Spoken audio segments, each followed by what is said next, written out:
हम लोग श्रीमद् भागवतम के तीसरे स्कंद के प्रथम अध्याय के 44वें श्लोक को देख रहे हैं। लिंक बड़ा सुंदर है। कोई व्यक्ति कहे कि भाई भगवान तो भगवान है, अब यहाँ के झगड़े में वो क्यों पड़ते हैं? पड़े ना, तुमने मेरे भक्तों का अपमान किया, तुम्हारे पूरे खानदान को मार दूंगा। तो ये तो जगत में होता है ना कि तुमने हमारे व्यक्ति का ये अपमान किया है, अपकार किया है, तो हम तुमको मार देंगे, खत्म कर देंगे, ये वो। तो भगवान तो इस जगत के परे है ना। हम भी सुने हैं भगवत गीता। हम लोग कहे, एक मिनट इसको साइलेंट कर दें। अरे भाई, तो क्या हम नहीं जानते हैं भगवान के तत्व को? हम भी जान रहे हैं कि भाई भगवान तो अजन्मा है, वो कोई काम, हमने ये भी सुना है कि वो कुछ काम नहीं करते हैं। तो ये सारे काम क्यों कर रहे हैं, वो भी जन्म लेकर? तो इस पर भगवान के स्वरूप का वर्णन कर रहे हैं। भगवान का स्वरूप क्या है, कैसे भगवान अजन्मा भी होते हुए भी जन्म लेते हैं और अकर्तु होते हुए भी कार्य करते हैं, और उसका क्या प्रयोजन है वह बता रहे हैं। इसका प्रयोजन आपने भगवत गीता के 4th चैप्टर में भी सुना है। 4.4 है क्या? जन्म कर्म च मे दिव्यम एवं यो वेति तत्पतः त्यक्त्वा देहम पुनर्जन्म नैति मामेति सुवर्जुना। जो भगवान श्री कृष्ण की जन्म और कर्म की दिव्यता को समझता है, जानता है, वह शरीर छोड़ने के बाद दोबारा शरीर धारण नहीं करेगा, भगवान की प्राप्ति कर लेगा। तो अब भगवान आकर अगर जन्म ले ही नहीं और आके कुछ कार्य करे ही नहीं, तो आप चर्चा क्या करेंगे? कोई जानने योग्य विषय गलत हो तो अलग बात है, लेकिन अगर कोई जानने का विषय ही नहीं हो तो आप जानेंगे कैसे? मैं क्या बोल गया, इसे डिस्ट्रैक्ट कर दिया था। मैं कह रहा था कि कोई विषय डिफिकल्ट हो तब भी उसे कोई समझाएगा तो समझ में आ जाएगा, लेकिन विषय ही नहीं तो समझाएंगे कैसे? आप समझ रहे हैं? भाई भगवान का जन्म और कर्म समझना कठिन है, दिव्य है, सब कुछ ठीक है, लेकिन भक्त लोग समझाते तो हम लोग समझते हैं। लेकिन भगवान आगे कुछ काम करे ही नहीं, अपने आप को प्रकट करे ही नहीं, तो पहले से हल्ला चल रहा है कि भगवान निराकार है। महाराज बहुत सुंदर तरह से कहते हैं कि जब भगवान इतनी बार आते हैं और अपने लीला कर्म आदि प्रस्तुत करते हैं, तब तो इतना हल्ला है कि भगवान निराकार है, और जब भगवान कभी नहीं आएंगे तब तो और बोलबाला हो जाएगा कि भगवान निराकार है।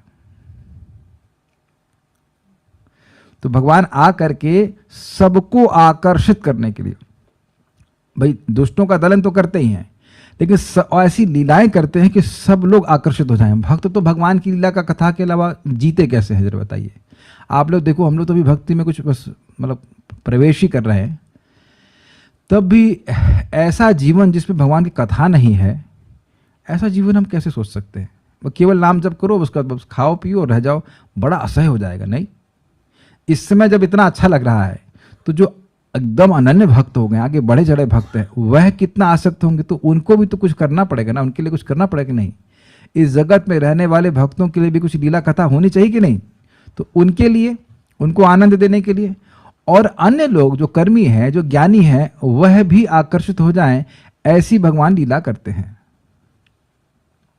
समझ आ रहा है? इन सब चीज के लिए वो करते हैं। और श्लोक इस प्रकार से, नहीं तो जो व्यक्ति गुणों से परे, भगवान की बात नहीं कर रहे, जो व्यक्ति गुणों से परे है वह भी भौतिक देह को धारण नहीं करता। आप जानते हैं कि हम लोग भौतिक देह किस लिए धारण करते हैं? क्योंकि भौतिक वासना है। जिसकी भौतिक वासना ही नहीं है, जो पूरी तरह से गुणातीत है, गुणों से परे है, वह भौतिक देह क्यों धारण करेगा और कर्म क्यों करेगा?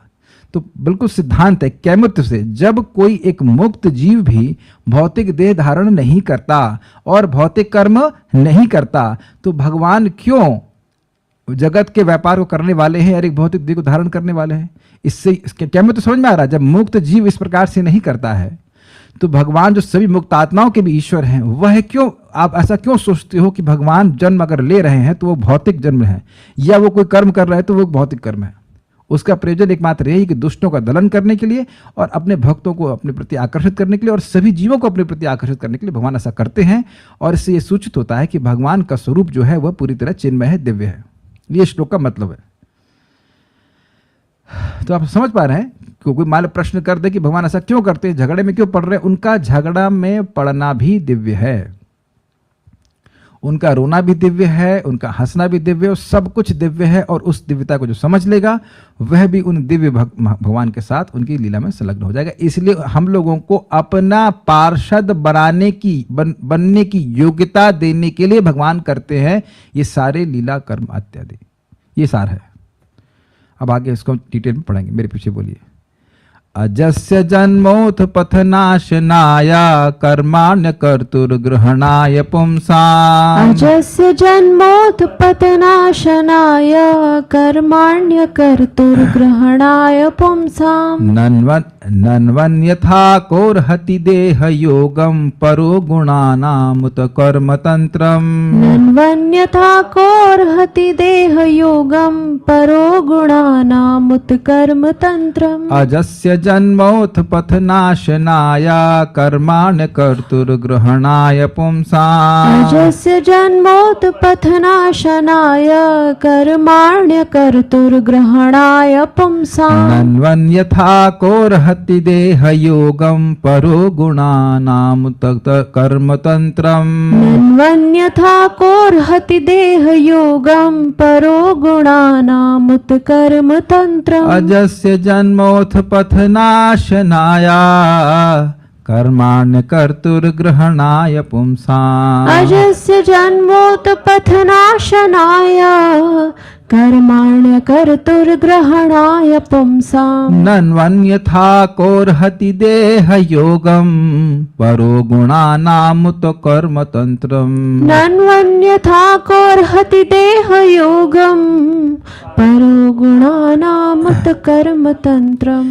अजस्य जन्मोथ पथनाशनाय कर्माण्य कर्तुर्ग्रहणाय पुंसाम्। अजस्य जन्मोत पथनाशनाय कर्माण्य कर्तुर्ग्रहणाय पुंसाम्। नन्वन्यथा कोर्हति देह योगं परो गुणानामुत कर्मतन्त्रम्। नन्वन्यथा कोर्हति देह योगं परो गुणानामुत कर्मतन्त्रम्। अजस्य जन्मोथ पथनाशनाय कर्माण्य कर्तुर्ग्रहणाय पुंसाम्। अजस्य जन्मोत पथनाशनाय कर्माण्य कर्तुर्ग्रहणाय पुंसाम्। नन्वन्यथा कोर्हति देह योगं परो गुणानामुत कर्मतन्त्रम्। नन्वन्यथा कोर्हति देह योगं परो गुणानामुत कर्मतन्त्रम्।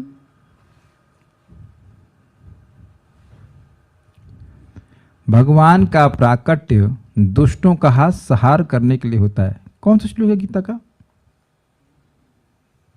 सब भूल जाओ। चौथे अध्याय कौन सा श्लोक है?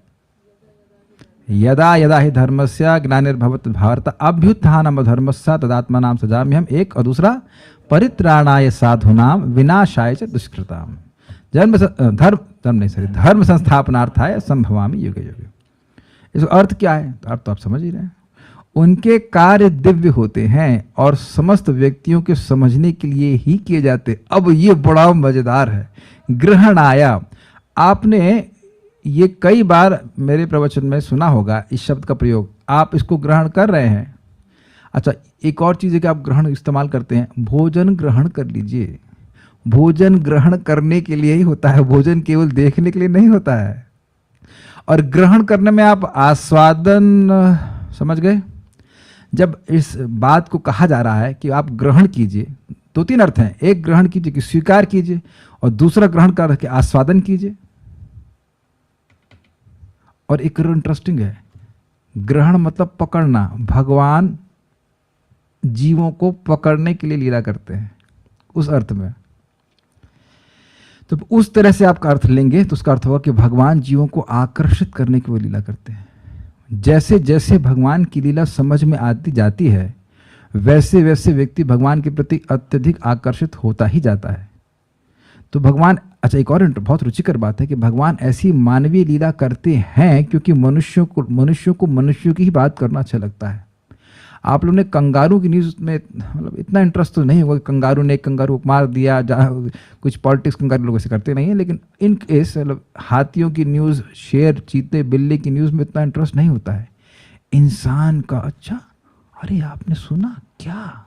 अरे भैया वो फलाने की लड़की को, उस लड़की से चक्कर चल रहा है। अच्छा। तो आप जानते हैं कि ये सब लीला सुनने में बहुत अच्छा लगता है। तो भगवान कहते हैं अच्छा तुम अफेयर सुनना चाहते हो? एक नहीं, हम तो आप लोग लग रहा है कि प्रभु जी लौकिक बात कर रहे हैं, लेकिन हम लौकिक बात नहीं कर रहे हैं। जो प्रभुपाद जी अपने तात्पर्य में श्लोक चक्रवर्ती 5 श्लोक जो कोट करेंगे, उसके तात्पर्य प्रभुपाद ऐसा कहते हैं कि लोगों को ऐसी बातें सुनना बड़ा अच्छा लगता है तो भगवान ऐसी बातें करते हैं। लोगों को पॉलिटिक्स अच्छी लगती है तो भगवान पॉलिटिक्स भी करते हैं। तुम इन्हीं चीजों के प्रति आकर्षित होना, तो मैं यही चीज करूंगा। मैं वही करूंगा जिनके प्रति तुम स्वाभाविक रूप से आकर्षित हो, लेकिन तुम आकर्षित तो मुझसे हो जाओगे। ये भगवान की चालबाजी है। This is a trick. ये आप बिल्कुल स्पष्ट प्रथम स्कंद सुनेंगे। भगवान विष्णु की लीलाएं भी परम मंगलमय हैं, लेकिन लोगों की ऐसी रुचि होती नहीं। लेकिन भगवान श्री कृष्ण की लीलाएं जो है, वो बाल लीला स्पेशली इतनी आकर्षक है कि लोग आकर्षित हो ही जाते हैं। अब ये देख लीजिए ना, कौन सा कार्टून बनाया था ना, क्या लिटिल कृष्णा, क्या हाँ लिटिल कृष्णा था। कितना बच्चे आकर्षित थे। मैं राजस्थान में उस समय जब भी आया था, ये मुझे याद नहीं आ रहा, 2015 की ही बात होगी, उससे पहले ही आया होगा, क्योंकि उसी समय हम लोग बस पार्टी में गए थे। तो वहाँ एक भक्त घर में, गांव में जाकर के एक भक्त घर में उनको इनवाइट किया, हमने रुके, प्रसाद हुआ, कीर्तन हुआ। तो वहाँ मैं पूतना की लीला सुना रहा था, वो बच्चा आगे से आगे बोले। हमने कहा इसे कैसे पता है, ऐसे कैसे पता है? तो कहता मैंने लिटिल कृष्णा में देखी थी। पूतना आई थी, तो वो भगवान की लीलाएं, जो बाल लीलाएं, वो और आकर्षक है। मक्खन चोरी की लीला, ये सब। अब ये सब लीला भगवान विष्णु नहीं करते, तो ये तो सामान्य लोगों को भी आकर्षित करने वाली है। मुझे आज भी याद है, हम एक हारमोनियम रिपेयर कराने के लिए गए थे। मैं 2004 की बात होगी। उसी समय मैं सीखा था, तो हारमोनियम रिपेयर कराने के लिए थे, मृदंग रिपेयर कराने के लिए, आई डोंट नो समथिंग। तो मैं कानपुर में मैं गया था, वो व्यक्ति मुसलमान थे, उनको भी आकर्षित कर रहे थे कृष्ण। भैया ये बताओ यार, तुम्हारे ये भगवान कैसे हैं जो लड़कियों के कपड़े चुराते हैं? अब उसने भगवान विष्णु के बारे में नहीं पूछा, वो किसी भी भावना से पूछा, लेकिन कृष्ण के प्रति आकर्षित हुआ ना कि ये कैसे भगवान है जो कृष्ण कपड़े चुराते हैं। वो भगवान कुछ कंट्रोवर्सी करते ही हैं। कंट्रोवर्सी इसीलिए करते हैं कि बारे में बात तो करो। अरे बदनाम होंगे तो क्या नाम नहीं होगा? आप मेरी बात समझने का प्रयास कीजिए। कंट्रोवर्सी डिस्कस करने के लिए भगवान कृष्ण की बात होती है कि नहीं होती? भगवान ऐसे लीला करते हैं कि कंट्रोवर्शियल हो जाए। यस, कंट्रोवर्सी में लोगों को ज्यादा मजा आता है, सीधी सीधी बात में मजा नहीं आता है। भगवान क्यों कर रहे हैं ऐसा? तो सबको आकर्षित करने के लिए, भक्तों को भी आकर्षित करने के लिए, और जो नास्तिक हैं या जो मतलब भगवान के भक्त नहीं है, उनको भी आकर्षित करने के लिए, सबको आकर्षित करने के लिए। दैट्स व्हाट इज कृष्णा, सर्व आकर्षक। ये जो भगवान के कार्य होते हैं वो दिव्य होते हैं, और वह व्यक्तियों को समझने के लिए ही होते हैं, बल्कि इसी को समझने में जीवन को खपाना चाहिए। बाकी चीज समझ के मिलना क्या है? कुछ भी नहीं।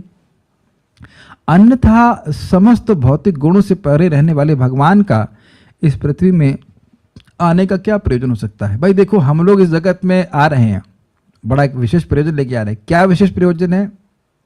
उसको कहते हैं आईटी सेक्टर। आईटी सेक्टर में हम लोग काम करते हैं, इसे कहते हैं आईटी की फॉर्म क्या बोलो जी? इंद्रिय तृप्ति। तो कहाँ काम करते हो? आईटी सेक्टर में काम करते हैं, इंद्रिय तृप्ति के लिए आते हैं। तो भगवान को तो इस जगत का भोग चाहिए ही नहीं, तो जब चाहिए ही नहीं तो फिर आएंगे ही नहीं।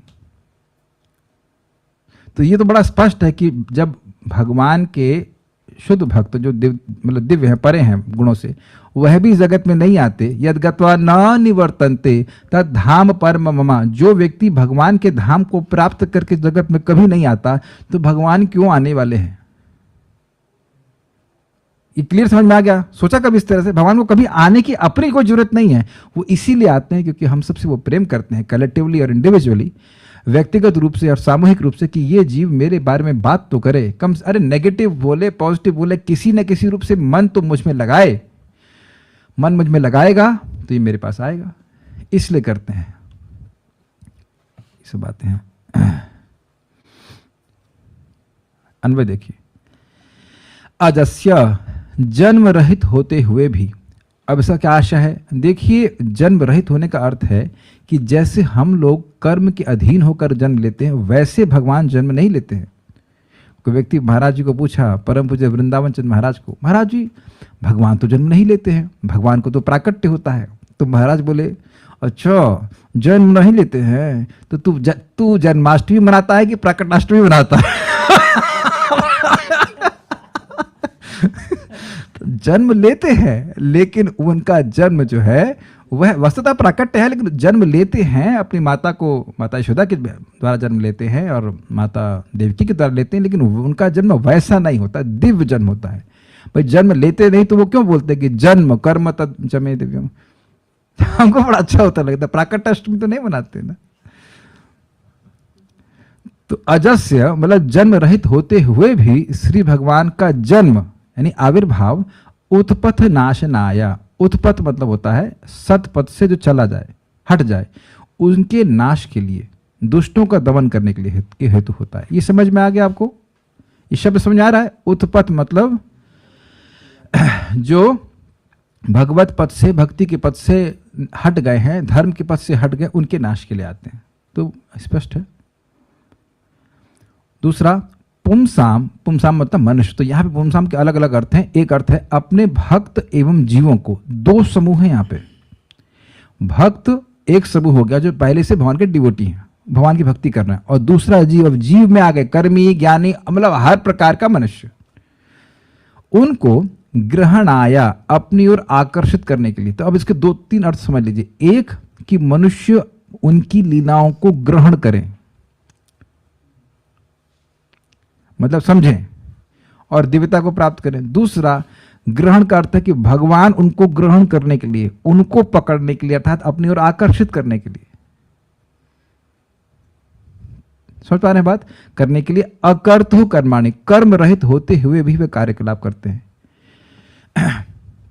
आपको विश्वास हो या ना हो, हम लोग की ट्रेजेक्ट्री पहले से ही डिसाइड रहती है। We are projectile, we are कैसे कहते हैं, वी आर गाइडेड मिसाइल्स, कि अगर भक्ति नहीं कर रहे हैं तो अब इस उम्र में ये करेगा, इस उम्र में ये करेगा, इतने बच्चे होंगे या नहीं होंगे, ये शादी होगी नहीं होगी, इतना होगा, इतना से दुख मिलेगा, इतना नहीं, ये पहले से ही पैकेज तैयार रहता है। तो हमारे कर्म, हम सोच रहे हैं कि स्वतंत्र हैं, लेकिन हम लोग कर्म करने के लिए स्वतंत्र नहीं हैं। अपने पूर्वगत कर्म के अनुसार, किए गए कर्म के अनुसार व्यक्ति को इसमें अलग अलग परिस्थितियों में पढ़ना पड़ता है और उसके अनुसार वो कार्य करता है। इसको बुद्धिमान लोग समझते हैं। लेकिन भगवान का कौन से कर्म के अनुसार वो भगवान के रूप में जन्म लिए हैं? तो ऐसा नहीं। भगवान हमेशा से भगवान है और वे प्रकृति के नियमों के अनुसार बंधन में पड़कर कर्म नहीं करते। आप लोग देखते हैं तो प्रसिद्ध बात है कि भाई ना चाहते हुए भी व्यक्ति गलत कार्य करता है, तो क्या ये प्रकृति के गुण, रजोगुण उसको प्रेरित करते हैं। याद आ रहा आप लोग को? काम एषः क्रोध एषः रजोगुणो समद्भवा महाशरो महापापमा विद्धेनम इह वैरिणाम। इस काम के कारण व्यक्ति कार्य करता है गलत कार्य, यद्यपि उसको ना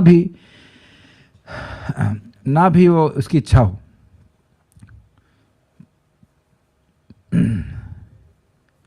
तो ये मनुष्यों का शत्रु है। भगवान के आगे ये काम कुछ कार्य नहीं करता है। यही घटनाएं, पास की घटना बता रहे हैं आपको, पड़ोस की, मदन टेर में।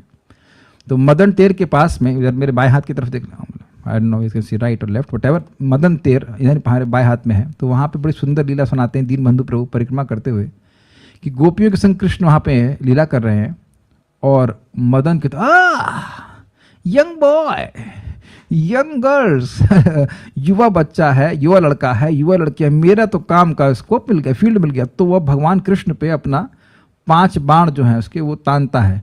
भगवान को देखता है और देखता है और देखते हुए बेहोश हो जाता है। भगवान को देखते देखते मदन भी मोहित हो जाता है। इसीलिए भगवान का नाम मदन मोह है, मदन मोहन है। इसे यहाँ पे मदन टेर कहते हैं, जहाँ पे आप लोग रहते ही पास में, उसके आगे जाके मदन मोहन। तो ये भगवान की स्थिति है। हम लोग पहले भी सुन चुके हैं कि भगवान की रानियां इतनी सुंदर थी कि देवता भी मोहित हो जाते थे, लेकिन वो रानियां अपने पूर्ण, मतलब क्या चितवन बोलते, क्या बोलते हैं, आंखों की जो ग्लांस है, कटाक्ष को, वह पूरे पैशन के साथ भगवान कृष्ण को देखती थी। लेकिन न शेकु, घटितम न शेकु, ऐसे कुछ शब्द था कि उनको, उनके चित्त को हिला भी नहीं पाती थी। हाँ मतलब कटाक्ष तो है, लेकिन वो कृपा कटाक्ष नहीं, वो मतलब वो अलग कटाक्ष है, मतलब जो लोगों के हृदय में पैशन जागृत कर दे, लेकिन भगवान को कोई डिस्टर्ब नहीं कर सका। तो भगवान किसी पूर्व किए गए कर्म के अनुसार बाध्य होकर नहीं ऐसा करते। तो क्यों करते हैं? ऐसी लीला करते हैं कि जो जीव हैं उनके पास भगवान के लिए बात करने के लिए कुछ हो, जैसे हम अभी कर रहे हैं। भगवान ने सब नहीं किया होता तो हम कुछ बात ही नहीं कर रहे होते ना। यही बोलते अलख निरंजन। अलग निरंजन का हल्ला कर रहे होते, इधर 3 त्रिपुंड लगा लिए होते, मैं भी एक डंडा लेकर बैठा रहता, अलग निरंजन, आप लोग भी कहते हैं अलग निरंजन, अलग गजब हैरान हूं भगवान तुमको कैसे हराऊं मैं, यही भजन गाते हैं हम लोग, है ना। We have so much to talk about Krishna. अच्छा, अब इसको कैमित से समझा रहे हैं, ननु अन्यथा, निश्चित ही यदि ऐसी बात नहीं होती तो गुणानाम परह, गुणों से स्वभावतः परे अन्य व्यक्ति, भगवान की बात नहीं हो रही है, भगवान तो गुणों से परे है ही, उनकी कृपा से अन्य कितने लोग गुणों से परे हो गए, कोई नहीं, उसकी गिनती नहीं है, वो भी देह योगम उत, उत का मतलब यहां पे है वा, और देह के संबंध को, अथवा कर्म तंत्रम, कर्म विस्तार को, क्या मतलब हुआ, आज ये कर्म किया है तो उसके अनुसार वो कर्म होना चाहिए, फिर वह उसके अनुसार ये कर्म होना चाहिए, कर्म का तंत्र है, ये कर्म इसलिए आज हम कर रहे हैं क्योंकि हमने पहले काम ये किया है, कार्य कारण संबंध हो रहा है, आज हम ये कर्म इसलिए कर रहे हैं कि हम आगे ऐसा हो जाए। तो इस प्रकार के बंधन से भगवान बिल्कुल रहित, इस प्रकार के बंधन से एक मुक्त जीव भी रहित होता है। जो गुणों के प्रभाव से ऊपर है वह अब कर्म के बंधन में नहीं पड़ा रहता है कि वो उसको ये कार्य नहीं करना पड़ता है कि उसने पहले कार्य किया तो इसलिए अभी कार्य करना पड़ रहा है। ये बातें समझते हैं आप ना।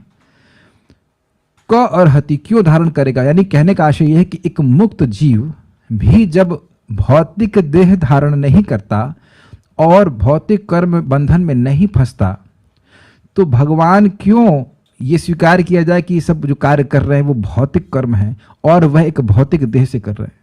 आप जान रहे हो कि ये बात बार बार हिट की जा रही शास्त्रों में, किस कारण से, ताकि ये जो मूल अपराध है भगवान कृष्ण को एक सामान्य मनुष्य मानना, इससे व्यक्ति विरत हो जाए, इससे अलग हो जाए। ये कैमत तो सबको समझ में आ रहा है।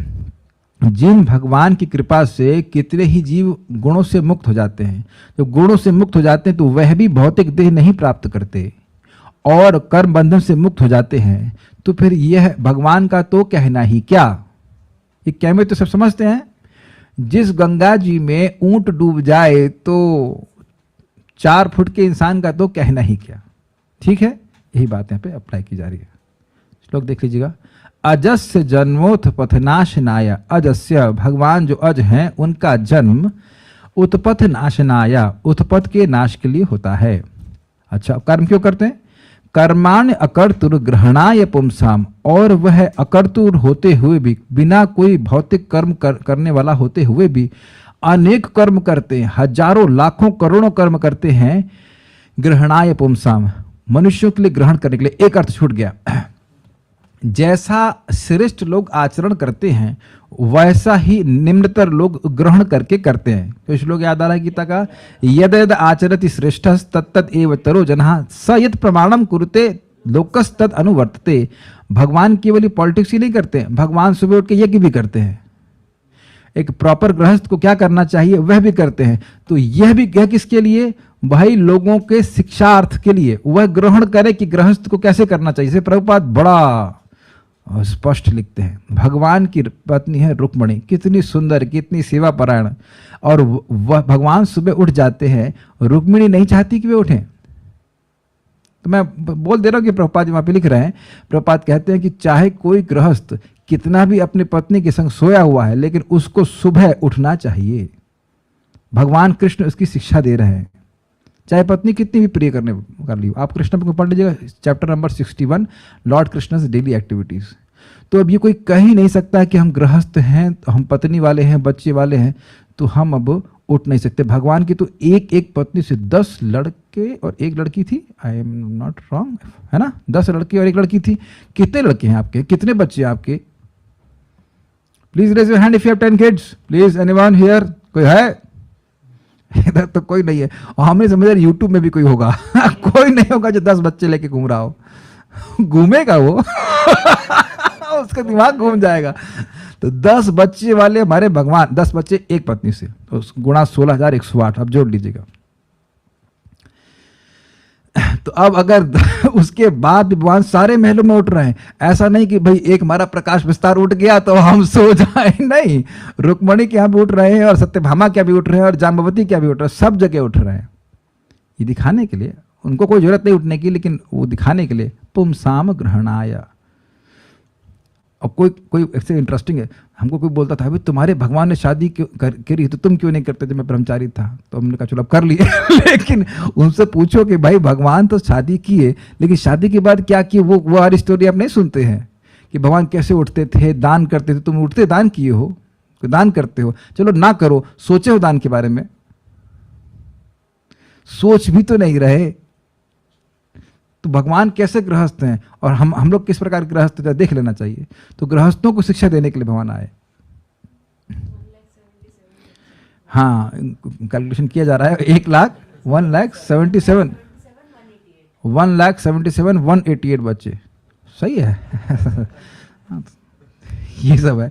इसके बावजूद भगवान भजन कर रहे हैं साधना कर रहे हैं। तो ये तीसरा अर्थ था जो मैं छूट गया था, पुंसाम ग्रहणाय, मतलब मनुष्यों को शिक्षा देने के लिए। ग्रहण करो, शिक्षा ग्रहण करो, कैसे रहना चाहिए, ये बात है।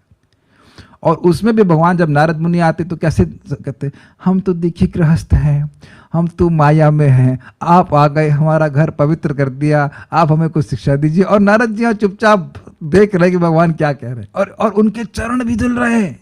भगवान क्षत्रिय के रूप में कार्य कर रहे हैं, गृहस्थ के रूप में कार्य कर रहे हैं, नारद जी के चरण धुल रहे हैं और नारद जी धुलवा भी रहे ये एक अद्भुत बात, अद्भुत है भगवान की लीला।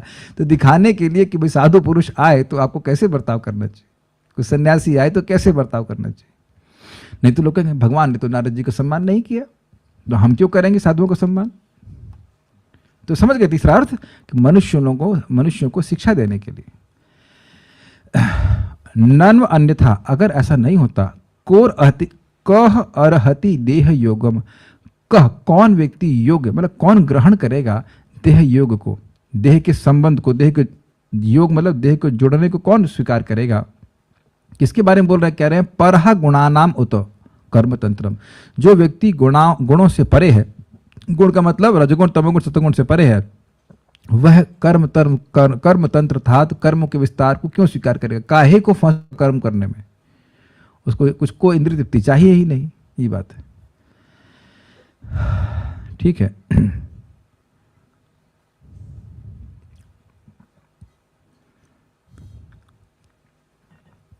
श्रीधरी, इस श्लोक में विदुर जी इस अर्थ का प्रतिपादन कैमुत्य न्याय से करते हैं कि श्री भगवान के जन्म और कर्म दुष्टों का दमन आदि कार्य करने के लिए होते हैं, उसका कोई दूसरा प्रयोजन नहीं होता है, इसलिए भगवान ऐसा करते हैं। अजन्मा भी श्री भगवान के जन्म और अकर्ता भी श्री भगवान के कर्म अपने भक्त जीवों को, पुंसाम शब्द की व्याख्या हो रही, अपने भक्त जीवों को अपनी ओर ग्रहणाया अर्थात आकर्षित करने के लिए होते हैं, उनको पकड़ने के लिए, उनका मन, भक्तों का मन भगवान में लगा रहे। अब ऐसा तो कोई व्यक्ति यहाँ पे है नहीं जिसको बात करना अच्छा नहीं लगता। मैं कई बार उदाहरण दे चुका हूँ, जब मैं छोटा था, मैं और मेरी दीदी हमारी दादी के पास इसी टाइम एग्जैक्टली सेम टाइम आकर के बैठ जाते थे और चालू हो जाती थी कहानी सुनाना, अपने पिताजी की, नॉट कृष्ण कथा तो हम सभी के अंदर किसी व्यक्ति के बारे में सुनने की एक सहज जिज्ञासा होती थी। और अद्भुत बात यह है कि उनके पास नई स्टोरी होती भी नहीं थी, वो वही स्टोरी को रिवाइंड करती थी, आज ये वाली कल वो वाली कल, ये कभी वीर रस की, कभी ये रस की, कभी वात्सल्य की, यही सब सुनाती थी। और मानना पड़ेगा बहुत अच्छा सुनाती थी, अमेजिंग था। उनके पास तो नए श्लोक भी नहीं होते थे, कुछ वही सुनाती देती थी, हम लोग आसक्त हो जाते थे। एक बार मेरी माँ रोने लगी कि तुम तो उनके पास ही रहते हो, हमारे पास तो केवल खाने के लिए आते हो, ऐसा वैसा। इट वॉज जस्ट दिस कथा इज वेरी अट्रैक्टिव, मतलब ये सुनने की प्रवृत्ति सब में होती है ना, उसमें कोई भौतिक मतलब नहीं, भौतिक सुख सा मिलता था कि दूसरों के बारे में सुनने की हमारी आदत होती ही है। तो भगवान कहेंगे मेरे बारे में सुनो, तो भगवान ऐसी लीला करते हैं कि भक्तों को तो सहज आकर्षण होता है, तो वह भगवान की ओर आकर्षित हो जाते हैं। इसको हम प्रथम स्कंध में सुन चुके हैं। सत्संगाद मुक्त दुःसंगो, जो व्यक्ति सत्संग के प्रभाव से दुस्संग अर्थात पत्नी आदि की आसक्ति से बच गया है, दूर हो गया है, जो है सो बोल रहा हूँ, पत्नी और बच्चे आदि की आसक्ति से दूर हो गया, तो वह भगवान की कथा को भी सुन नहीं सकता। अगर आप श्लोक छोड़ सकता है, श्लोक ढूंढ सकते हैं, सत्संगात मुक्त दुःसंग को, प्रथम स्कंद। वह हुआ ये था कि भगवान श्री कृष्ण हस्तिनापुर से जा रहे थे, सब लोग पछाड़ खा के गिरे जा रहे हैं एकदम। तो वहां पे सूत गोस्वामी जी कहते हैं कि इसमें आश्चर्य मत कीजिए कि ये जो धीरवान पुरुष है युधिष्ठिर महाराज भी, ये भी अपने धैर्य को नहीं धारण कर पा रहे हैं कृष्ण के विरह में, क्योंकि जो व्यक्ति भगवान के भक्तों की संगति से दुसंग को छोड़ दिया है, तो वह व्यक्ति भगवान की कथा को नहीं छोड़ पाता। तो जिन भगवान की कथा को छोड़ना असंभव है, वह भगवान को छोड़ना कैसे संभव हो पाएगा। श्लोक बहुत सुंदर है। सत्संगाद मुक्त दुःसंगो हातुम नोत्सहते बुधः कीर्तिमानम यशो यस्या सकृत आकर्ण्य रोचनम। अगर कोई व्यक्ति भक्तों की संगति से दुसंग से मुक्त हो गया है तो वह भगवान की कथा को नहीं छोड़ पाता। अगर उसने केवल एक बार सुना है, फिर आएगा, बार बार आएगा कथा को सुनने के लिए। तो तस्मिन् न्यस्तधिया पार्था सहेरन विहरम कथम दर्शन स्पर्श संलापा शय्यासन भोजनई। तो उनमें जिनकी बुद्धि न्यस्तधि थी, ऐसे पार्थ अर्थात पृथा के पुत्र पांचों पांडव, उनकी बुद्धि भगवान में ही स्थित थी। तो सहेरन विहरम कथम, कैसे वह उनके विरह को सहन कर पाते। क्यों? तो कह रहे हैं दर्शन, उनका वह रोज दर्शन करते थे, स्पर्श, उनको स्पर्श करते थे। सोचो कितना सुख मिलता होगा कृष्ण का आलिंगन करने में, कृष्ण से मजाक करने में अर्जुन को। हाँ भैया कृष्ण, यार एक बात माननी पड़े, क्या भाई तुम कभी झूठ नहीं बोलते ऐसा करके कृष्ण से मजाक कर रहे हैं, ठीक है ना, संलाप बोल रहे हैं, बात करते हैं। शय्यासन भोजन है, उनके संग सोते थे, अर्जुन सोते भी थे और खाते भी थे। तो यह श्लोक कौन सा था? ये प्रथम स्कंद का 1.10.11-12। तो आप समझ रहे हैं कि इस प्रकार भगवान अपनी कथा का विस्तार करके सबको आकर्षित करते हैं। देखो हम लोग भगवान से मिले नहीं व्यक्तिगत रूप से, लेकिन कितना आश्चर्य है ना कि वो कथा कितनी आकर्षित कर रही है। अगर ऐसा ही सब झूठ होता तो हम लोग सभी लोग क्यों आकर्षित होते हैं, सभी लोग क्यों अच्छा लगता। एक व्यक्ति यूट्यूब पे कमेंट किया, हमें आपके रील्स, आपके लेक्चर अच्छे लग रहे हैं। पता नहीं क्यों अच्छे लगते हैं, हमको पता है क्यों अच्छे लगते हैं, क्योंकि कृष्ण अच्छे हैं। सभी जीवात्मा भगवान के प्रेमी है। जब भगवान की कथा, भगवान की बात परोसी जाएगी तो उनको अच्छा लगेगा ही। He may not know, but I know the secret. Simple, it's not me, मैं अपनी बात नहीं कह रहा हूं। भगवान की बात बोली जाएगी तो जीव आकर्षित होगा ही। इसीलिए भगवान सब लीला करते हैं। ये हमने प्रथम स्कंद में माता कुंती से भी सुना था कि अविद्या को नाश करने के लिए भगवान अविद्या काम कर्म भी, जरा श्लोक ढूंढिए, अविद्या काम कर्म भी यस्मिन भवेस्मिन क्लिश्यमाना नाम अविद्या काम कर्म भी श्रवण स्मरणार्हाणि करिष्यन्ति, ऐसे करके श्लोक है कि जो जीव अविद्या के द्वारा दुखी हो रहे हैं, कष्ट पा रहे हैं, उनको संसार से बचाने के लिए और अपने श्रवण स्मरण के पथ को शुरू करने के लिए भगवान अवतरित होते हैं।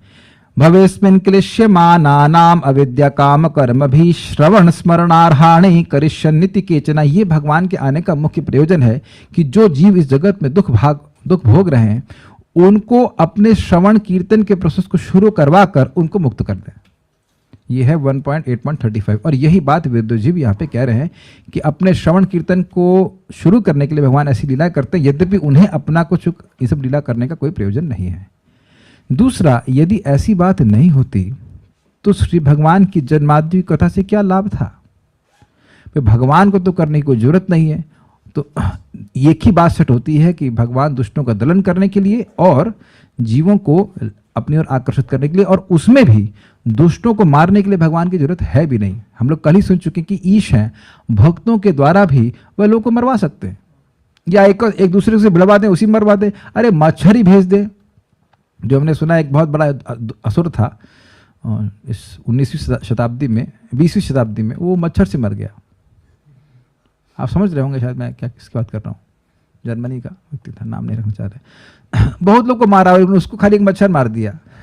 तो भगवान को किसी को मारने के लिए कोई बहुत मेहनत की जरूरत नहीं होती है। तो मुख्य प्रयोजन है अपने भक्तों को आकर्षित करने के लिए, अपनी लीला कथा का विस्तार करने के लिए।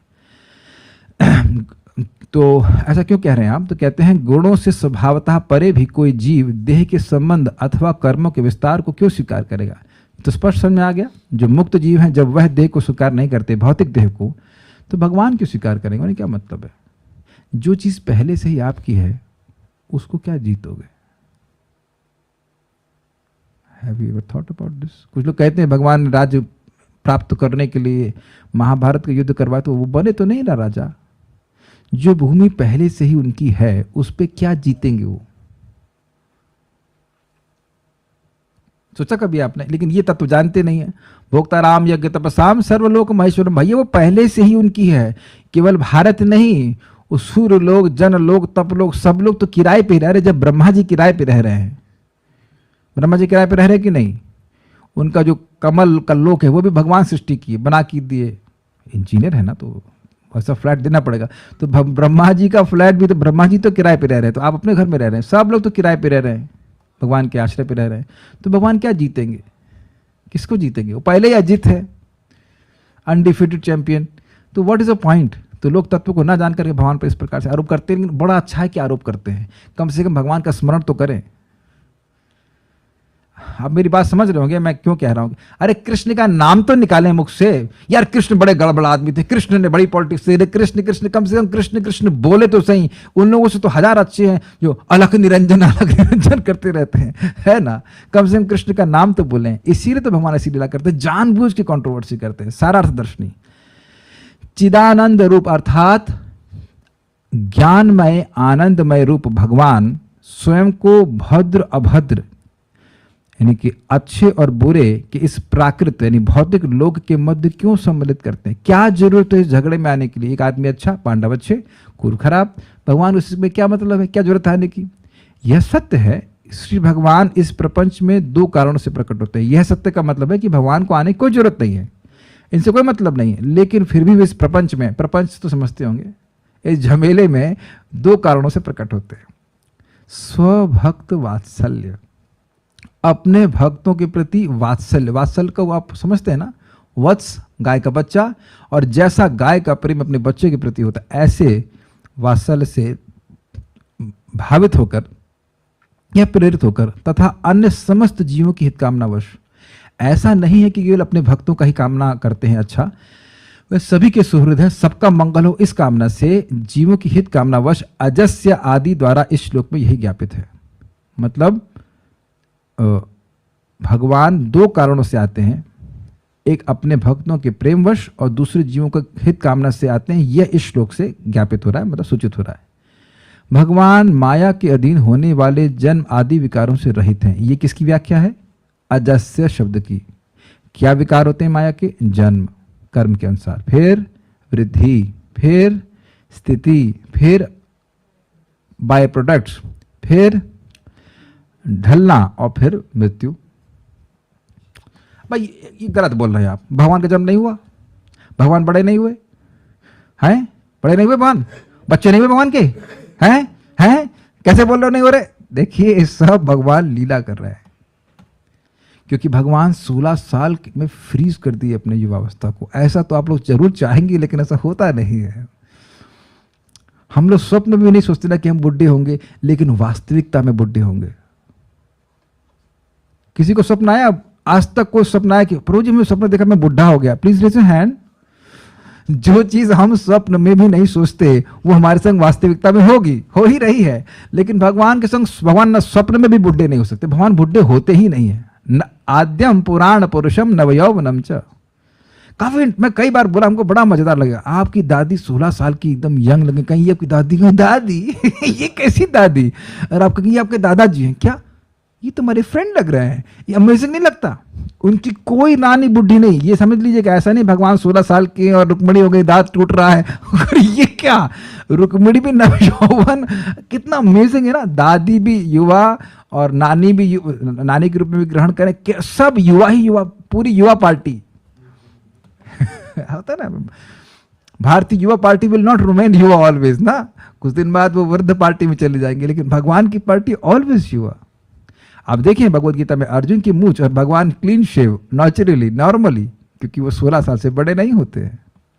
उदाहरण दिया जाता है कि सूर्य जैसे आपको देखिएगा, हाँ अभी सूर्य थोड़ा सा मतलब उगा है जो सूर्य उगा नहीं है, खाली आप बोलते हो कि सूर्य उगा है, ठीक है। तो ये अजस्य की व्याख्या हुई, जो कि सामान्य जीवों की स्थिति है। ऐसे भगवान नहीं होते, किंतु वह योग माया के माध्यम से भक्त के प्रेम के अधीन होने के कारण तथा उत्पथ अर्थात सन्मार्ग से भ्रमित असुरों के नाश हेतु जन्म आदि विलास करते हैं। विलास का मतलब लीला करते हैं, एवं उन्हें मार कर उन्हें मोक्ष देते हैं। इसकी व्याख्या भी मैंने कल करी थी कि कुरुक्षेत्र के युद्ध में बुला करके भगवान उन पर कृपा कही, इन लोगों का उद्धार नहीं होगा, इनको तो थप्पड़ मार के ही पास करना होगा। और यद्यपि भगवान ने स्वयं नहीं मारा, अर्जुन के द्वारा मरवाया, फिर भी मोक्ष प्राप्त करवाया। भगवान बहुत दयालु है। इसलिए अपने को उत्साहित होना चाहिए, यार अपन असुर तो नहीं है, थोड़ी बहुत गलती कर रहे हैं, भगवान अपन का पास हो जाएंगे, पास हो जाएंगे। Krishna is very merciful. यद्यपि श्री भगवान अकर्तु अर्थात करता नहीं है, मतलब भौतिक गुणों की तरह प्रेरित होकर उच्च कार्य नहीं करते हैं तथा भौतिक कर्मों को नहीं करते, तथापि वे गोवर्धन धारण आदि चिदानंदमय कर्मों को करते हैं। चिदानंद, चिद मतलब नॉलेज, आनंद मीन्स आनंद, स्पिरिचुअल, यानी कि जब भी आप गोवर्धन लीला को पढ़ रहे हैं या सुन रहे हैं या चर्चा कर रहे हैं तो आप एक दिव्य लीला की चर्चा कर रहे हैं, दिव्य कर्म की चर्चा कर रहे हैं। क्लियर? ठीक है। वह इन कार्यों को स्वर्ग एवं मोक्ष आदि के सुख से विरक्त पुंसाम अर्थात अपने भक्तों के ग्रहणाय अर्थात आस्वादन हेतु स्वीकार करते हैं। तो एक ग्रहण का क्या अर्थ है, जो हम लोग हर बार बोलते हैं, आप इस बात को ग्रहण कर रहे हैं क्या, मतलब क्या इस बात को समझ रहे हैं, और जैसे ही मैं कहता हूं समझ रहे हैं, इसका मतलब आस्वादन कर रहे हैं। Do you accept this? क्या आप इस बात को ग्रहण कर पा रहे हैं? जब बात ग्रहण नहीं होती है तो उसका रस नहीं आता। अग्रीड? तो जैसे ही आपने बात ग्रहण करी, आपको अच्छी चाहे वो बुरे रूप में अच्छी लगी, चाहे वो अच्छे रूप में अच्छी लगी। मान लो कोई आपको बालिनीज भाषा में गाली दे तो कुछ नहीं समझेंगे ना आप, जो तो यानी ग्रहण नहीं करेंगे तो कोई रस का अनुभव भी नहीं करेंगे। ग्रहण का मतलब ही आस्वादन। Is it very clear? तो यहाँ पुंसाम का अर्थ भक्त को लिया जा रहा है, क्योंकि भक्त लोग भगवान का भजन करके स्वर्ग नहीं जाना चाहते, बहुत डिस्टर्ब, अप्सराएं बड़ा डिस्टर्ब करेंगे भाई, वहाँ पे क्या जरूरत है। और क्या भगवान की कथा होगी? नहीं, कथा तो नहीं होगा, डांस होगा, तो डांस देखने कौन जाएगा, ऐसे बोरिंग लगता है। ठीक। मोक्ष, अरे मोक्ष मिलेगा, मोक्ष में तो असुर भी तो मिल जाता है, असुरों को मोक्ष मिलता है, तो असुरों की गति हमको दे रहे हो, वहाँ क्या प्रसाद खाने को मिलेगा? ना, प्रसाद नहीं मिलेगा, तो फिर क्यों जाएंगे? ना कथा है, ना कीर्तन है, ना प्रसाद है, तो वहाँ क्यों जाएंगे? तो नरक जैसा है। तो मोक्ष में ना तो भगवान के भक्त ना तो मोक्ष में इंटरेस्टेड हैं और ना ही स्वर्ग में इंटरेस्टेड है। तो यहाँ पहला पुंसाम का अर्थ हुआ भगवान के भक्त, उनका आस्वादन करने के लिए, वो तो बस लीला कथा को आस्वादन करना चाहते हैं। हमको मुक्ति नहीं चाहिए, हमको लीला कथा चाहिए, ये भक्तों की रुचि होती है। तो ऐसे भक्तों के लिए उनको वैसा देते हैं, कल्पतरु है भगवान। अब दूसरा अर्थ क्या है? अथवा वह पुंसाम अर्थात लोक को अपनी ओर आकर्षित करने हेतु इन कर्मों करते हैं। तो यहाँ पे लोक का मतलब हो गया हर प्रकार का व्यक्ति। कौन कौन? वे सांसारिक व्यक्तियों को, यानी कर्मियों को जो स्वर्ग चाहते हैं, मुक्ति के इच्छुक तथा पूर्व ही मुक्त हो चुके व्यक्तियों को अपनी ओर आकर्षित करने के लिए इन कर्मों को करते हैं। अब ये एक बड़ा इंटरेस्टिंग है। देखिए, कर्मी लोग इस जगत में भौतिक उपलब्धि प्राप्त करना चाहते हैं। तो आप ये भी देखेंगे श्रीमद् भागवतम के बहुत सारे अध्यायों के श्रुतिफल में धन्यम यशस्वम, यश देने वाला है, धन देने वाला है। तो जो लोग इन चीजों की प्राप्ति की इच्छा रखते हैं, वह भी भागवतम अर्थात भगवान श्री कृष्ण की लीलाओं से आकर्षित होते हैं।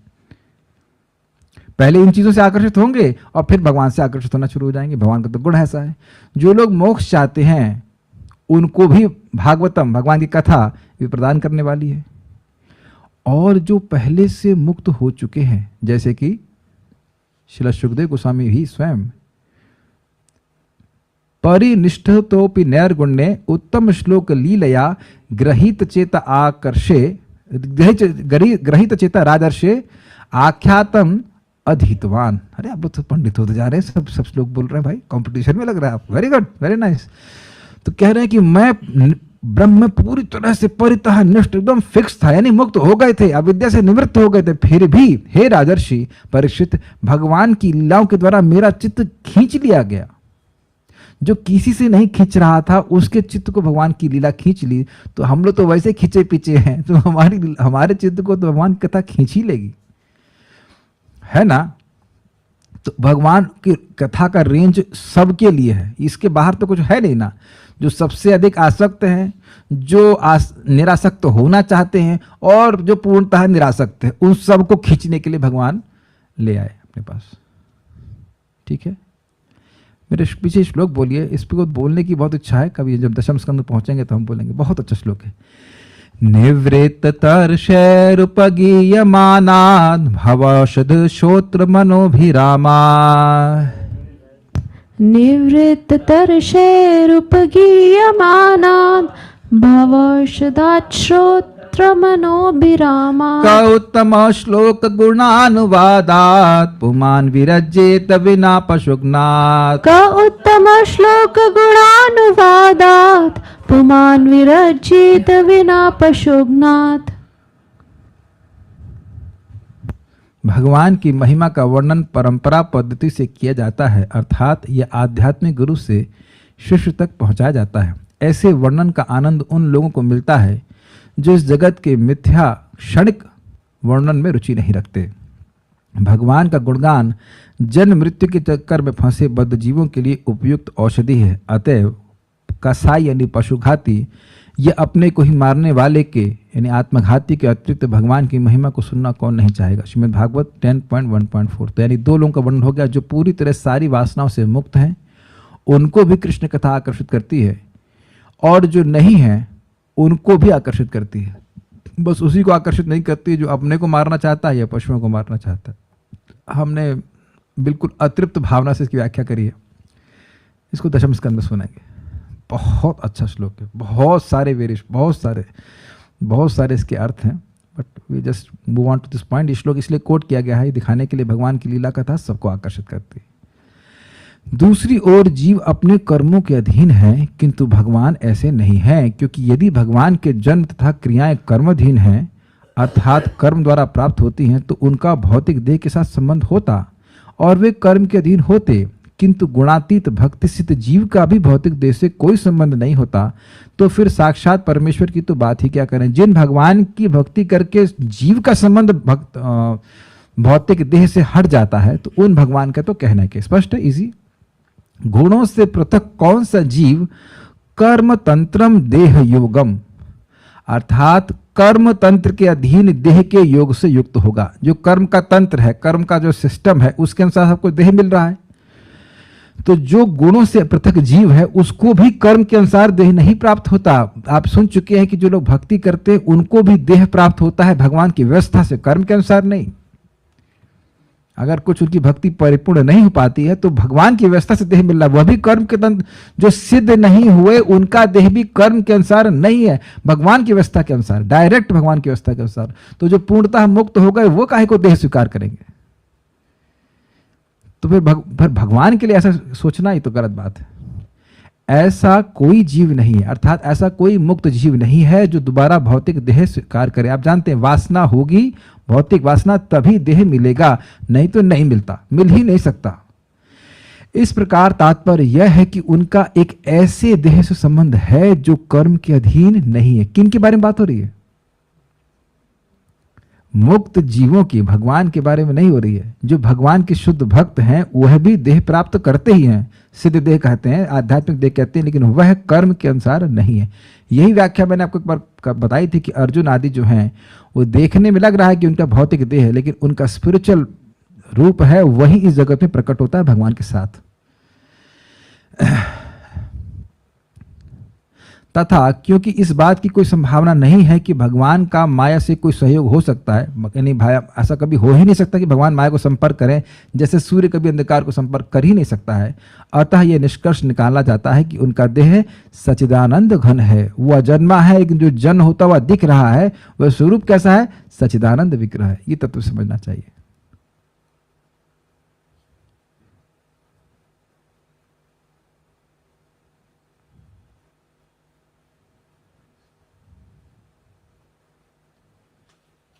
आगे हम कल पढ़ते हैं। अब जब मैं अब थोड़ा सा स्पीड तेज कर दिया हूँ, ऐसे में मैं असंतुष्टि का अनुभव करता हूँ। So will discuss tomorrow. 10 minutes are left. चलेगा, कल ही पढ़ लें, क्या करें? 10 मिनट पे तो हो नहीं पाएगा इतना फास्ट कैसे। 16वां पेज पे हैं और 29वें पे फिर भाग, ये श्लोक तो एक ही बार होगा, भाग भाग में हो नहीं पाएगा। तो उम्मीद है कि कुछ कुछ आपको बात होगी कि क्रम संदर्भ में थोड़ा एक अलग अर्थ लिया है, और फिर प्रभुपाद जी इसको और अच्छे समझाते हैं। So will stop here. Shrimad Bhagavatam की जय, श्री प्रभुपाद की जय, निताई गौर प्रेमानंदे। कुछ भक्तों का प्रश्न है, अगर कोई कहे happy birthday of Krishna, that is right? Well right, because भगवान का सारे बर्थडे हैप्पी होते हैं। बाकी किसी के लिए हैप्पी बर्थडे कर रहे हैं तो गलत ही है, क्योंकि किसी का बर्थडे तो हैप्पी होता नहीं है। हाँ, अपनी इच्छा से जब लिए नहीं तो कैसे कहेंगे हैप्पी? कोई सेलेक्ट तो करता नहीं है। अच्छा, आपके पापा कौन होने जाए, please select one of the options. कोई ऑप्शन मल्टीपल चॉइस तो दिया नहीं जा रहा अपने हिसाब से, तो नहीं, कहीं कहीं भी जन्म ले लेते हैं, कहीं भी पटकते जाते हैं। ये समय के पाबंदी बहुत हमसे रहा नहीं जा रहा है। हम नहीं, क्या 10 मिनट्स लेट। आई थिंक क्रम संदर्भ तो पढ़ाने की होती है, प्लीज। हाँ, हम जय बाद में बोलेंगे, फिर से जय बोलेंगे, लेकिन क्रम संदर्भ पढ़ा के रखते हैं, ठीक है। विल डू क्रम संदर्भ। अजन्मा भगवान का जन्म एक आविर्भाव है, ये अर्थ है, मतलब वह प्राकट्य है। आप लोग कितने खुश हो गए थे ना, भागो नहीं वह अकर्ता होते हुए भी कर्म करते हैं एवं उसके कार्य ही उनकी स्वतंत्र लीलाएं हैं तथा वह यह सबों के मन को अपनी ओर आकर्षित करने हेतु है। इसकी पुष्टि पंचम स्कंद में इस प्रकार की गई, तो इस बड़ा स्पष्ट है। मूर्तिम न पुर कृपया बभार सत्वम संशुद्धम सदसदिदम पिभाति तत्र यल्लीला मृगपतिराददे नवद्या मादात्म स्वजनमन्नास्युदार वीर्यः। पूर्ण पुरुषोत्तम भगवान के भीतर स्थूल व सूक्ष्म जगत का अस्तित्व विद्यमान है। अपने भक्तों पर अहेतु की कृपावश वे विभिन्न दिव्य रूपों को प्रदर्शित करते हैं। परमेश्वर अत्यंत उदार हैं एवं उनमें समस्त योग शक्तियां हैं। अपने भक्तों के मन को जीतने तथा उनके हृदय को आनंदित करने के लिए वे नानाविध अवतारों में प्रकट होते हैं, अनेक लीलाएं करते हैं। तो वही बात है कि भक्तों को मन को आकर्षित करने के लिए भगवान लीला करते हैं, 5, 25, 10। अन्यथा वह अपने माता पिता के रूप में रहने वाले भक्तों के लिए, ये पुंसाम का अर्थ है, देह योगम, अर्थात विभिन्न देहों में क्यों प्रकट होते। ये बड़ा सुंदर है। अब देखिए उन्हें देह योग को कहाँ लेके गए, एकदम अलग डायरेक्शन में। देह योग मतलब देह से जुड़ना। तो भगवान अपने भक्तों को पुंसाम ग्रहण आया, अपने भक्तों को आकर्षित करने के लिए ही प्रकट होते हैं, इसीलिए। नहीं तो उनको देह योग को रहती, उनको वैसे वैसे देह यानी विग्रहों को प्रस्तुत करने की क्या जरूरत थी। इस तरह से अर्थ दे रहे हैं। जिस रूप में देवकी माता और वसुदेव चाहते हैं उस रूप में भगवान प्रकट होते हैं, नहीं तो कह रहती, क्या जरूरत थी करने की उनको। इतना अमेजिंग है ना, क्या अर्थ जा रहा है, बिल्कुल अलग डायरेक्शन में अर्थ प्रकाशित कर रहा है। क्या जरूरत थी भगवान को, बताइए। नहीं अन्यथा है ना, अन्यथा ननु अन्यथा, नहीं तो क्या जरूरत थी उनको देह योग वर्णन करने की। देह योग का मतलब ये नहीं कि देह को स्वीकार कर रहे हैं, उस वपु को प्रकाशित कर रहे हैं उनका। अब दूसरा देखिए, कह को परह के संग जोड़ दिया। उनका कह परह अर्थात कौन सा पार्षद गुणों के कार्यों के अधीन है। हद हो गई, कितना अद्भुत अर्थ लिया। ऐसा कौन सा पार्षद है, जरा बता दीजिए कि जो गुणों के अधीन है, कि भगवान को आप कह दें गुणों के अधीन है। यानी भगवान के सारे पार्षद गुणों के अधीन नहीं है। बस हम प्रभु से थोड़ा टाइम ले लेंगे, 5 मिनट पूरा कर देते हैं, हमसे रहा नहीं जा रहा। अगला श्लोक कल पढ़ेंगे, ये इजी है, पढ़ता जाऊंगा समझ में आ जाएगा। तात्पर्य, ईश्वर परम कृष्णा सदानंद विग्रह। भगवान का स्वरूप नित्य आनंदमय तथा सर्वज्ञ है। अतएव उनका तथाकथित जन्म एक तरह से केवल प्राकट्य होता है, जिस तरह क्षितिज से सूर्य का उत्पन्न होना है। उनका जन्म जीवों जैसा प्रकृति के प्रभाव तथा विगत कर्मों के फलों के बंधन के अंतर्गत नहीं होता। उनके कार्य एवं गतिविधियां स्वतंत्र लीलाएं हैं और भौतिक प्रकृति के कर्म फलों के अधीन नहीं है। ये तो एकदम स्पष्ट है, अब तो कुछ समझाना नहीं इसमें। भगवद गीता में कहा गया है, न माम कर्माणि लिम्पन्ति न मे कर्म फले स्पृहा इति माम योभिजानाति कर्मभिर्न सबध्यते। जीवों के लिए भगवान द्वारा बनाया गया कर्म का नियम स्वयं भगवान पर लागू नहीं होता, न ही वे सामान्य जीवों की तरह कर्मों के द्वारा अपने को सुधारने के लिए इच्छुक रहते। इस बार गड़बड़ किया, इस बार दान करता हूं, अगली बार खूब पैसा कमाऊंगा, ऐसा कुछ नहीं। सारा पैसा तो उनके पास पहले से ही। अब प्रभुपाद का तात्पर्य की ब्रिलियंस देखिएगा, अद्भुत प्रभुपाद तात्पर्य लिखते, पढ़ूंगा बस उसी समझ में आ जाएगा। साधारण जीव अपने बद्ध जीवन को सुधारने के लिए कर्म करते हैं, अगर वो उनकी अकल है तो। किंतु भगवान पहले से समस्त ऐश्वर्य, समस्त बल, समस्त यश, समस्त सौंदर्य, समस्त ज्ञान तथा समस्त त्याग से परिपूर्ण है। इन्हीं चीजों को सुधारने के लिए तो आप प्रयास करते हो, मैं करता हूं। वो तो पहले से परिपूर्ण है, तो चाहेंगे क्या, करेंगे क्या। तो फिर वे सुधार के लिए इच्छा क्यों करें, इसलिए अकर्तु हैं, उन्हें कुछ करने की जरूरत नहीं है। कोई व्यक्ति किसी भी ऐश्वर्य में उनसे आगे नहीं जा सकता। यह भी इंटरेस्टिंग है। व्यक्ति सोचे कि भाई हम तो परिपूर्ण हैं, लेकिन कोई सोचता हमसे बढ़ जाए, तो इसलिए कुछ कर्म करें कंपटीशन में रहने के लिए, तो नहीं, उनसे कोई कंपटीशन कर भी नहीं सकता। अतएव सुधार की इच्छा उनके लिए सर्वथा निरर्थक है। Is it not brilliant पर्पट? Amazing ना। आज आप कभी सोच भी नहीं सकते ना। हमको बहुत मजा आया था पढ़ करके इसको कि अकर्तव्य क्यों है भगवान को। भाई कोई कर्म करने की जरूरत ही नहीं है, ना तो उन्हें कुछ बढ़ाने की जरूरत है और ना उनकी कोई कंपटीशन हो सकता है, तो क्यों क्यों करें? कुछ नहीं करेंगे। मनुष्य को सदैव भगवान तथा समान जीवों के कार्यकलापों में अंतर करना चाहिए, क्योंकि यहाँ पग पग पर व्यक्ति कंपटीशन झेल रहा है। तभी वह भगवान के दिव्य पद के विषय में सही निर्णय पर पहुंच सकता है। जो भगवान की दिव्यता के विषय में किसी निर्णय पर पहुंच जाता है वह भगवान का भक्त बन सकता है। इसीलिए भगवान की महिमा को निरंतर सुनना चाहिए, ताकि व्यक्ति निर्णय करे भाई भगवान जैसा तो कोई नहीं है, हमें भगवान का भजन करना चाहिए। और अपने विगत कर्मों के समस्त फलों से तुरंत मुक्त हो सकता है। इसीलिए भगवान अपने कर्मों को करते हैं, गुणों को प्रकाशित करते हैं, ताकि जीव उनको समझे और समझ के उनका भजन करे और भजन करके इस जगत से मुक्त हो जाए। कहा गया है कर्माणि निर्दहति किंतु च भक्ति भाजाम। भगवान भक्त के विगत कर्मों के फलों को या तो कम कर देते हैं या एकदम निष्प्रभावित कर देते हैं। This is brilliant. क्यों ब्रिलियंट? भाई देखो, भगवान को अगर लगेगा कि इसको खत्म करने से इसकी भक्ति बढ़ेगी तो उस कर्म को आने ही नहीं देंगे। और अगर उनको लगता है कि थोड़ा कम करके थोड़ा हीट देने से लड़का सीधा हो जाएगा तो वो वैसे देंगे। क्या सुनाई पड़ रहा है जो मैं से बोल रहा हूं? मैं ए बोल रहा हूं, ए आपको ए ही सुनाई पड़ रहा है ना। इसलिए ये ना सोचना कि बीमारी नहीं आएगी, परेशानी नहीं आएगी। जो हमारी भक्ति के लिए आवश्यक है वो देंगे, उतना नहीं भोगना पड़ेगा जितना हम लोग भोगते, लेकिन जो नहीं आवश्यक है वो बिल्कुल नहीं देंगे। अच्छा, इससे मोटर एक्सीडेंट होने से भक्ति बढ़ती नहीं बढ़ती? हटा उसको, नहीं देना। कुछ अच्छा थप्पड़ लग जाए तो उससे भक्ति बढ़े, हाँ बढ़ जाएगी, ठीक है, तो बटवा दो उसको तो पिट जाएगा थप्पड़ हो जाना चाहिए। गाली खाने से भक्ति बढ़े, हाँ नम्रता आ सके, हाँ ठीक है, गाली खिलाओ उसका तो जो हमारे हित के लिए है वह जरूर देंगे। Is that okay? यस। इसलिए ऐसा मत सोचिएगा कि आप जब कर रहे हैं तो अब बुखार भी नहीं होगा, नाक से कफ भी नहीं आएगा, ऐसा कुछ नहीं है। Whatever is coming is are good.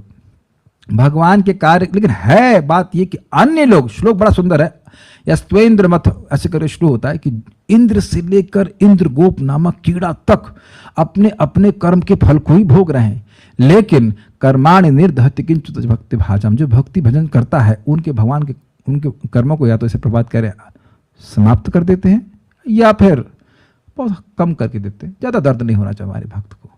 ठीक।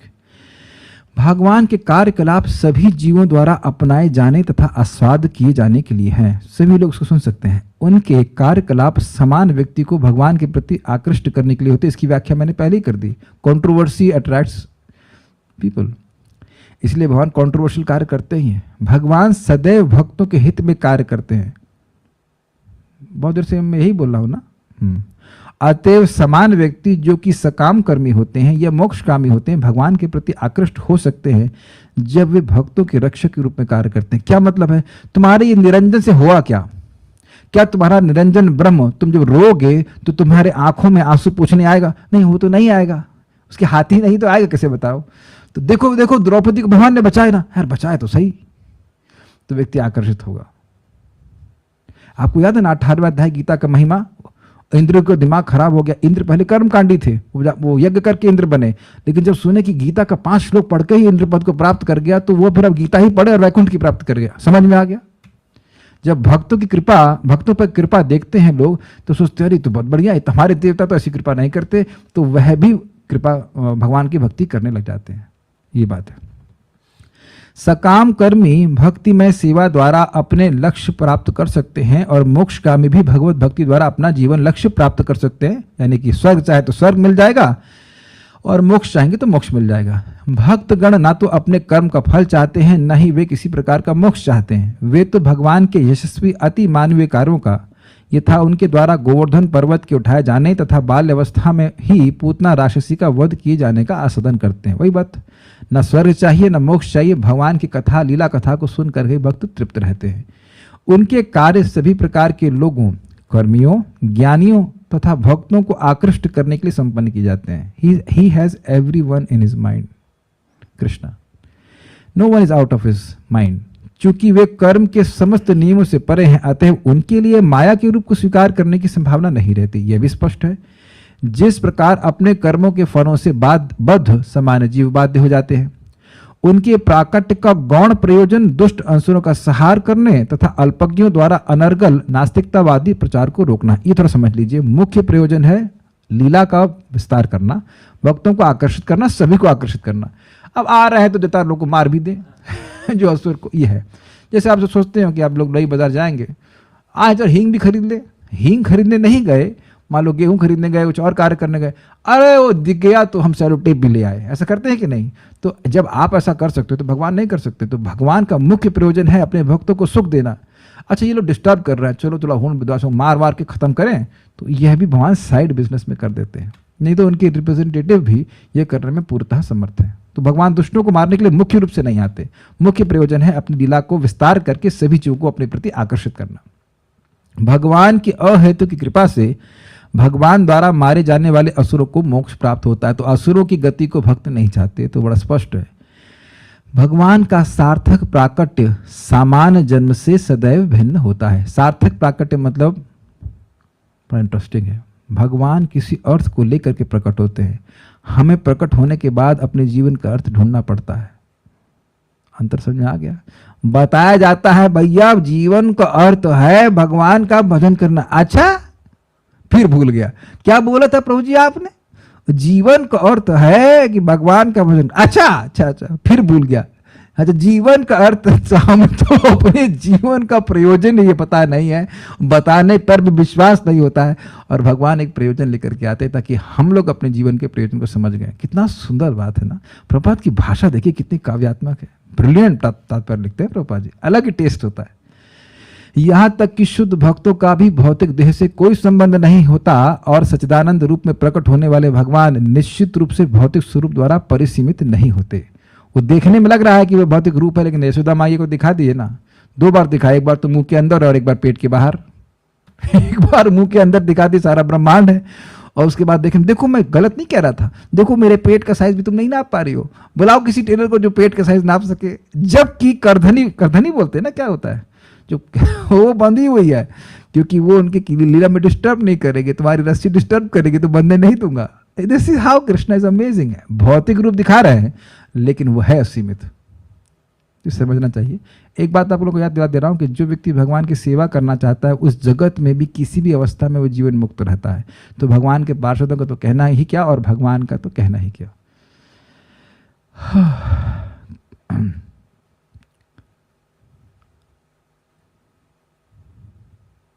कर्म खत्म कर देंगे, हाँ, जो कर्म हमारी भक्ति के लिए आवश्यक है वो देंगे, और जो भक्ति के लिए आवश्यक नहीं है वो नहीं देंगे। यही बात बोल करके अब हम विराम देते हैं। श्रीमद् भागवतम की जय, श्रील प्रभुपाद की जय, निताय गौर प्रेमानंदे।